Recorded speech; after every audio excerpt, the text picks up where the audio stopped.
On action. What's going on, everybody? This is James Grandmaster Facts Boyce, and I'd like to welcome everybody to another Party Nerds podcast. Damn. I'm gonna do that again. Yeah. You are listening to Party Nerds Weekly.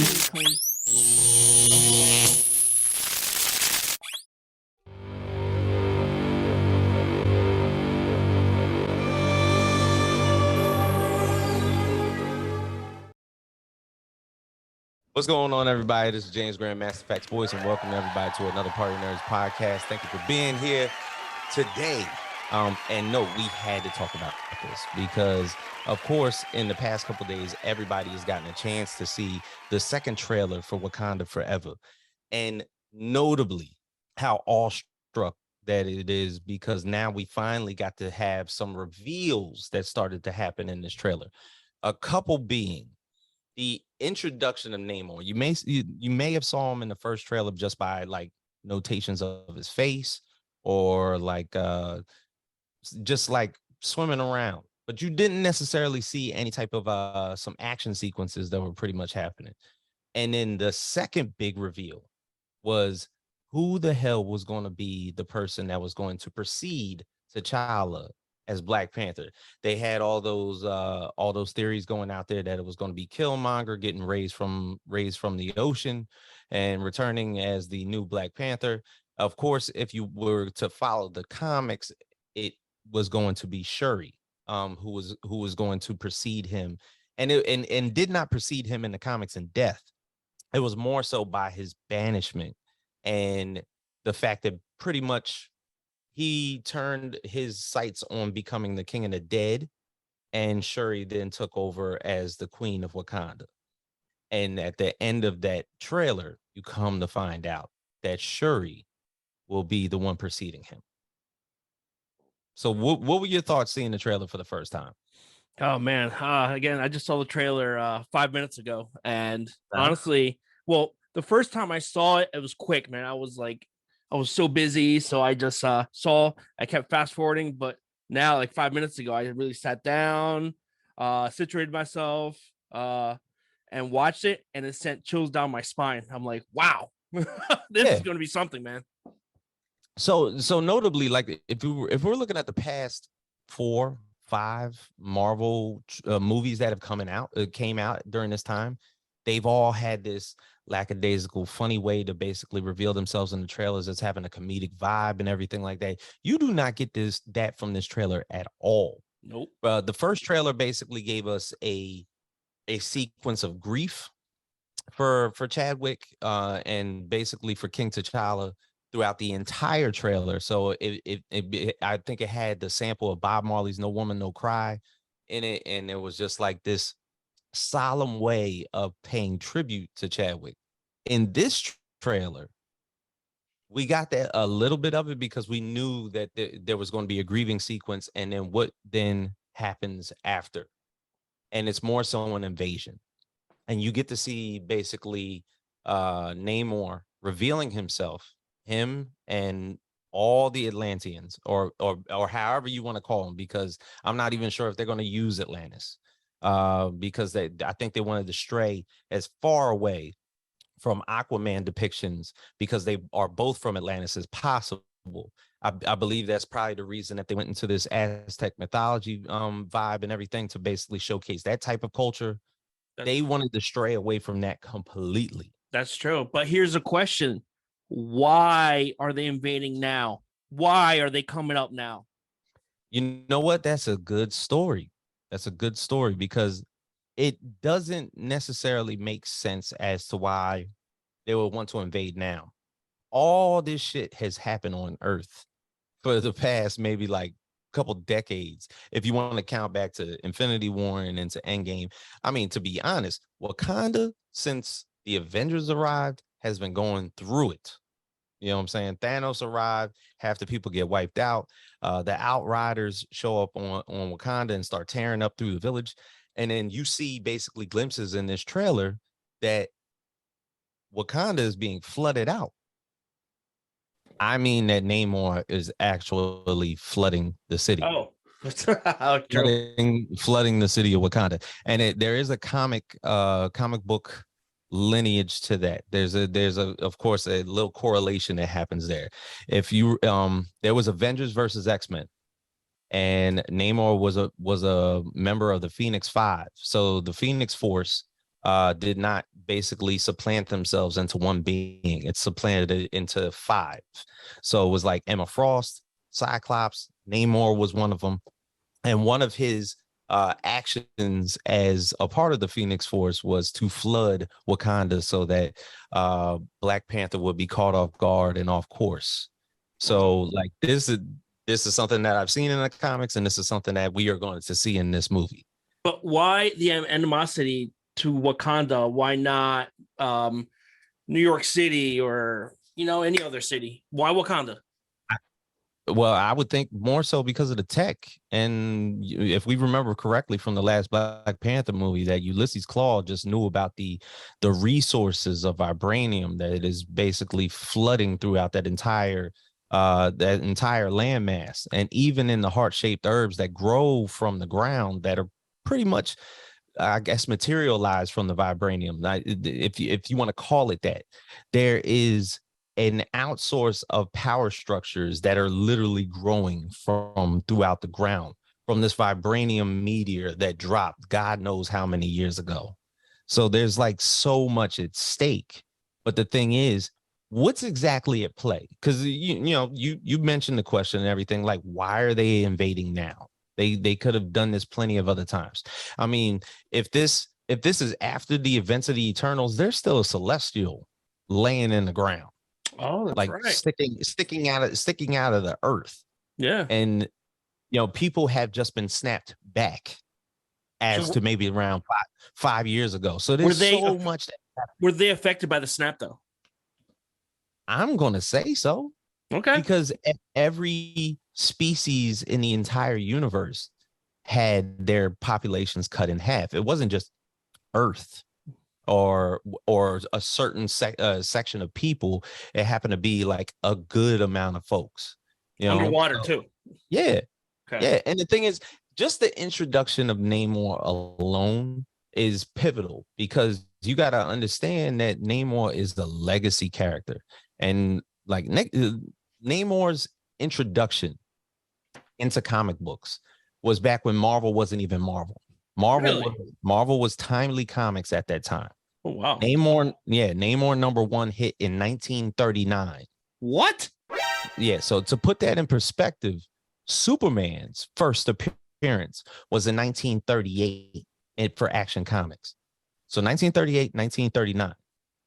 So that's how close they are as far as like first appearances. Did he come out as the Submariner or Namor? No, he came out as Namor the Submariner. Okay. Yeah, he came out as both. So like his name was Namor McKenzie. He was half human, mutant hybrid. He is the first mutant, and of course Atlantean. Okay. Wow. So his father was a human, and his mother was an Atlantean princess. Sounds too familiar.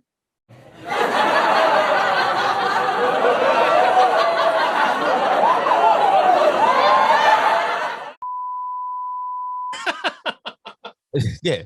So because it sounds so familiar, I do understand why they created the culture shift and threw a lot of the mythological, like almost the realist mythological Aztec vibes that they're putting into his character. I don't mind that at all, because if we got Aquaman that basically showcased Atlantis for what it is and did the whole trident and like had all these types of perceptions of what Aquaman was and had all these vibes, why do Atlantis again? It would seem copycatish. And you know what the funny thing is? When he got introduced as being a Mexican actor, nobody said nothing. No backlash. No, because he's basically playing his legacy, his ancestors in a way. Yeah, no big time pushback on the character being a Mexican character. And the actor, by the way, is Tena Huerta, who if you watch Narcos Mexico, he's one of the characters in there. So he came from that series. Supreme actor in that, by the way. But also in just the press going into this, you have to understand that Tena Huerta is basically told everybody, and he said this multiple times, that he's been clear in saying that Namor is not the villain in this story. Oh no. Yeah. So this is going to be okay. So we're going to see two narratives. Right. So wow. There's a couple of assumptions. You're going to have this parallel both sides. King T'Challa has just passed on. Shuri, Nakia, Queen Ramonda, they are basically going to try and solidify themselves and try to gain some type of alliances in Wakanda in order to hold them down because their king has just died. And then you have this newest introduction of Namor and all the Atlanteans. Now, a couple of characters come to mind as far as Namor is concerned. First off, you have Namora. Namor is Namor's cousin, who will be shown in this flick. And then there's also Atuma. Atuma has been like a villain of Namor's for some time. He's a warlord of Atlantis. And these two characters, you see glimpses of them in the trailer and everything like that. But they almost play into, they play into the angel and the devil. Like one's giving them like really good advice. And the other one's like, take care of this shit, like blow it all up. So they're like his conscience throughout this entire thing, and they might play into that role. But Atuma believes himself to be the outlying prophetic king of Atlantis, and he has this animosity towards Namor. So who's to say it's like a Killmonger, basically? Right? Who's to say that Atuma is not putting a setup out there to rise Namor to the surface, cause him into conflict, and reveal himself in order for him to get set up? And like basically he's heard of the Avengers and he was like, well, I'm just going to make him reveal himself and the Avengers will fucking take his ass out and then I can take over Atlantis. So it's basically Atuma's going to be feeding him lies.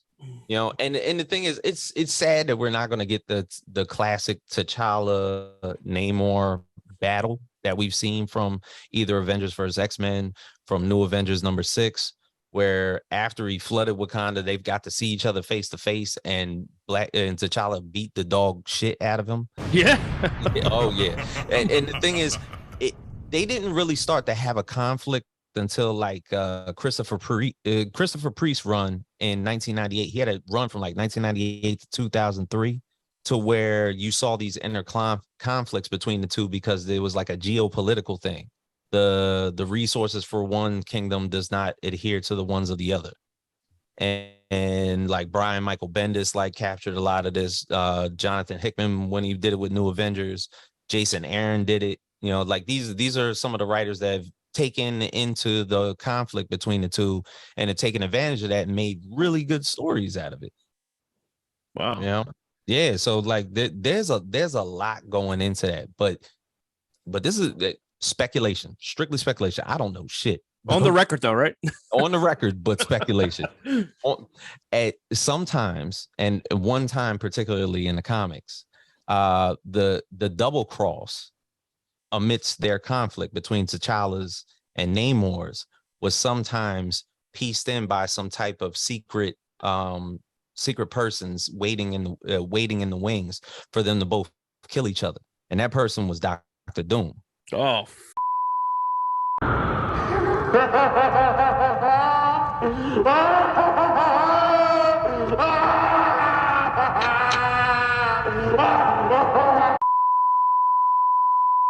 Not have these two great kingdoms destroy themselves so that Latveria can sit on high. You know, the one thing about Dr. Doom is like, now he doesn't cause his people to fight for him or anything like that. He's not like T'Challa is, where, you know, if T'Challa gets in a conflict, Wakanda is in a conflict. Or when Namor's in a conflict, all of Atlantis is in a conflict. If Latveria is a conflict, it's just Doom. Because Doom is that powerful. And he's I heard he's like the best ruler. in Liberia? Bro, he treats his people like love. It's not like everybody. It's a small little village. He lives in his little mountain on high. Everybody gets their wealth and everything is created equally. He's actually a awesome democratic conqueror, if you want to say it. You know what I'm saying? Like, if you want to call him even a dictator for that action. But the thing is, he doesn't rule with an iron fist. He's real cool with his people. Wow. You know, and they help him in any ways whatsoever, like as far as like the creation of the Doom bots and everything like that basically got put out there. But the thing is, you know, if there's a secret basically being put out there, and if Marvel is hiding it very well to where, you know, maybe we didn't have to get a casting for Dr. Doom at any of these conventions or anything like that. What if it was basically in the stars for us to basically get this reveal strictly into the movie? What do you mean? Because it would be easy to be like, oh, he's in a Fantastic Four movie. You'd be like, yeah, of course he's in a Fantastic Four movie. Yeah. You know, he's the classic Fantastic Four villain. But yet, what if it was this movie? There's already an anti-hero, or I wouldn't even call him a villain, an anti-hero, hero, king. And then you have T'Challa, who, of course, is this acclimated hero, super powerful, basically, you know, a ruler of Wakanda. And yet, you know, between the two of them, how do I get these two out of here? Let them destroy each other. That's right. So he's just sitting in the cut waiting. Sitting in the cut. And no, you know, again, Marvel, it keeps revealing mutants. With Namor being introduced, it's a whole nother mutant being introduced. The reason that he's a human hybrid is because he has the act that he can breathe underwater, and he has a mutation. His mutation is those damn ankle wings that he has that treat him so nothing works harder than Namor's ankle wings. Again, you know, when these characters were created in 1930s, they gave them the silliest superpowers. You know, we talked about this, how now writers have to make it make sense to today's, you know, day and age. But we could go back and look at Greek mythology and pretty much say that, okay, Hermes, Mercury, the messenger, had these wings on his ankles when he was delivering messages and everything through Greek mythology. So he's like the postman, but he has ankle wings. Those ankles are working hard as hell. Oh my God. Nothing works harder than the ankle wings. Like, looked like he's walking on air and he's running on air. Yeah. You know what I'm saying? But it's like he's taking down Wakanda with no problem at all. And he's doing it with some Speedos on. Oh my God.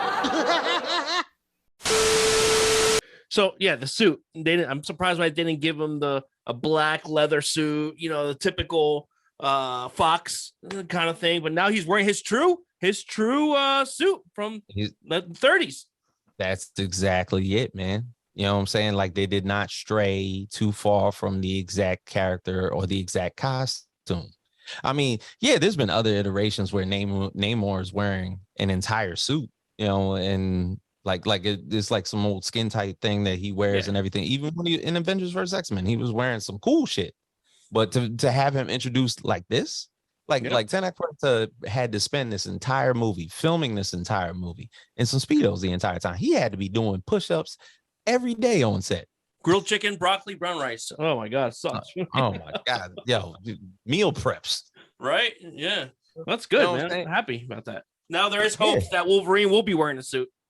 There is hopes, because if only Feige has his way, there will be no tank tops on Wolverine. That's right.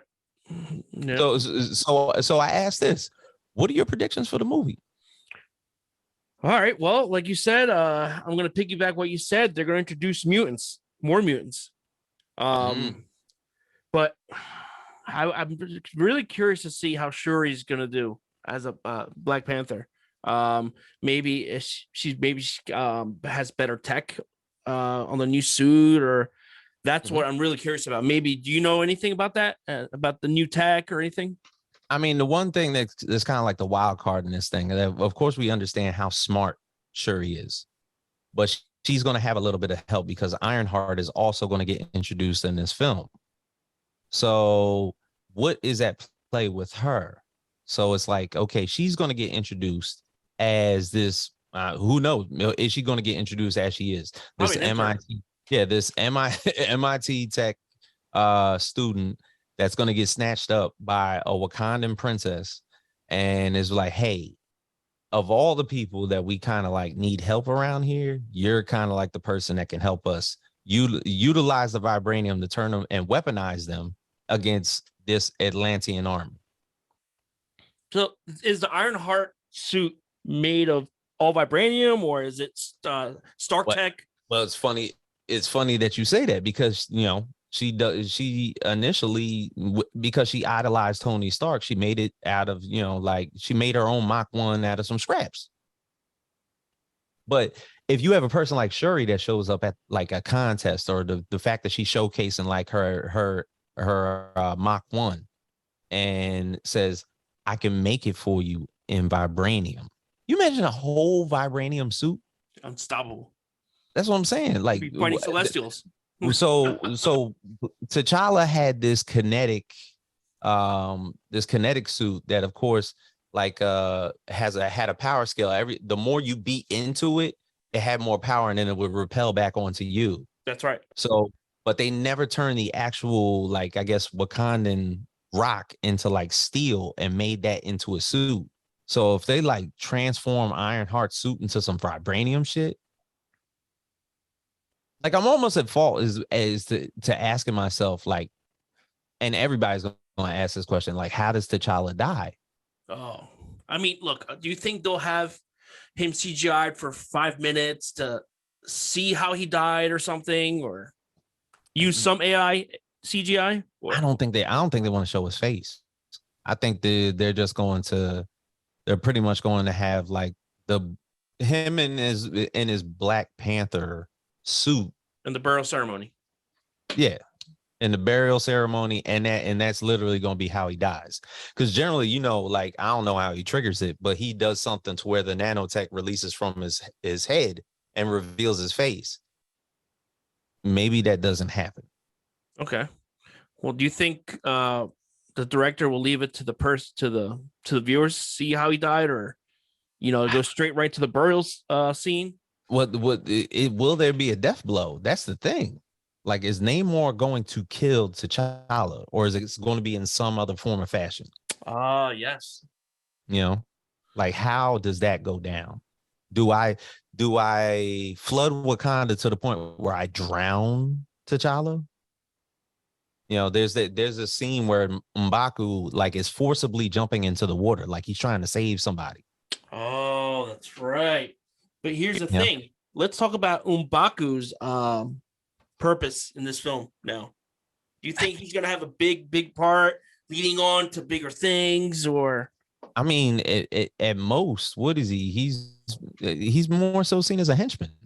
You know, like I realized the Jabari tribe that lives outside on the outskirts of Wakanda kind of like has their own thing, and they pretty much don't seem to get into the politics of what Wakanda brings. They're not in the monarchy. They fought for the kingdom a couple times. I mean, if there's a challenge for the title of Black Panther between Shuri and M'Baku, that might be something later on down the line. I think for the most part, they're still going to go through that grieving process in realizing that T'Challa is no longer here. Mm-hmm. And Shuri's just going to probably like take over from Jump, and then that's where we're going to go with the series, with the movie. Okay. I think that M'Baku and his tribe, reformed after all these past events and started adapting Wakanda's influence. You know what? That could happen. That could happen if there's a big alliance between the two, because they hinted at it. You know, they helped T'Challa when he was damn near dead by when Killmonger kicked his ass and kept him on ice and everything like that. But after T'Challa was fine, they just walked away. M'Baku and the Jabari tribe stayed where they was at, and T'Challa went back to Wakanda, back to the royal city of Wakanda. Gotcha. Yeah, man. But look, there's so much that could happen. so much. Now people are trying to predict the post-credit scenes and everything. Oh, yeah. I mean, to be honest, if we're looking at it, you know, like if there is a secret villain, and if it so happens to be Doom, and we know that there's a Fantastic Four movie coming, you pretty much have your post-credit scene. Yeah. Or it could be to the point where it's like, yeah, Doom has been chilling out here. He started the whole fucking conflict. He put secret cells between the both of them so that they could tear each other apart. And then the post-credit scene is literally him plucking at the strings. You know what I'm saying? Dude, that'd be amazing. Oh man, if that came true, that's amazing. Word. But thank you everybody for being here for another episode of the Party Nerds podcast. For James Grandmaster Facts Boyce and Jorge Vergara. What up? We would like to say we are out.